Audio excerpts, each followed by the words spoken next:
Origine de l'écriture. Contrairement à la version officielle, l'écriture est née à Kama, Tazeti, Soudan, et Tamri, Égypte, et non en Mésopotamie. L'Empire du mensonge occidental prétend que l'écriture est apparue en Mésopotamie, puis seulement après à Tamri, appelé à tort Égypte. Pourtant, cet empire du mensonge occidental sait très bien que c'est exactement l'inverse qui s'est produit. En effet, un chercheur allemand a découvert une écriture à Tamri datant de plus de 5300 ans, 3300 avant le christianisme. En Mésopotamie, l'écriture est apparue environ 4600 ans, 2600 avant le christianisme.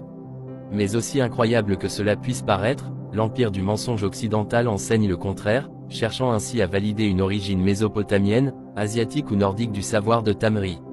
Historiquement, archéologiquement et scientifiquement, il est prouvé que l'écriture des Nessous, pharaons, provient de Tazeti, Soudan, que les historiens anciens appelaient Éthiopie, qui correspond en réalité au territoire s'étendant du Soudan à Azani, Afrique du Sud. Pour les Nessous, pharaons, la partie centrale jusqu'à l'extrême sud est désignée par Tonneteur. La première forme d'écriture ou de communication a été découverte dans la grotte de Deep Kloof, en Azani, Afrique du Sud, datant de plus de 60 000 ans. Ce sont les inventions des peuples d'Azani et du Congo qui ont évolué, descendant le Nil jusqu'à la terre des Nessous, pharaons. Le savoir est donc venu du sud, et non de la Mésopotamie, encore moins de l'Asie ou de l'hémisphère nord. Sans oublier que les 10 Mésopotamiens ou Sumériens sont en réalité le peuple élamite, qui était noir, tout comme les Cananéens. Il est temps d'arrêter avec les mensonges coloniaux.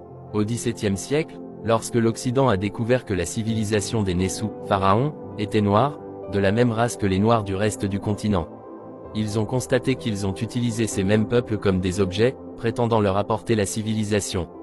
Alors, comment justifier leur barbarie? C'est alors que commença la plus grande falsification de l'histoire avec la naissance de la discipline du mensonge, l'égyptologie, concrètement initiée par Champollion Figeac, père de la falsification de l'histoire de l'humanité.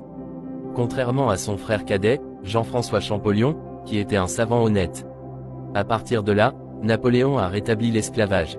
L'objectif, contrairement à ce que beaucoup pensent, n'était pas économique, mais idéologique, pour ne pas dire raciste. L'objectif était d'exterminer ou d'anéantir la race kamite pour toujours. Napoléon lui-même l'a affirmé. Ainsi, la France est le principal acteur de la falsification moderne de l'histoire de l'humanité et de la guerre contre la race kamite, c'est-à-dire noire. Aujourd'hui, la recherche a statué sur beaucoup de choses qui faisaient débat. Autrefois, l'Afrique du Sud est le berceau de tout.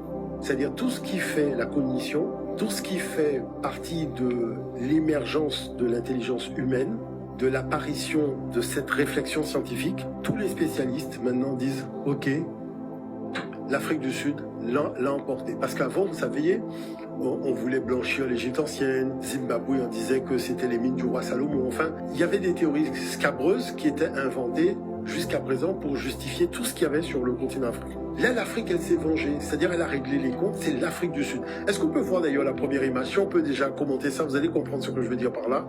Voilà les sites, on est à l'extrême sud de l'Afrique, donc la possibilité d'avoir un blanc là, ou un sébite là, franchement, c'est pas possible. Nul. Non, là c'est nul. Bon, il faut comprendre une chose. Si nous prenons la grotte de Pinnacle Point, nous sommes aux alentours de 200 000 de l'ère ancienne, donc entre 170 000 et 200 000. Il y a de la technologie, c'est-à-dire que la science de la taille de la pierre était faite par chauffage. C'est une technique qu'on a vue arriver en Europe vers 20 000 de l'ère ancienne. Là, en 170 000, vous l'avez déjà.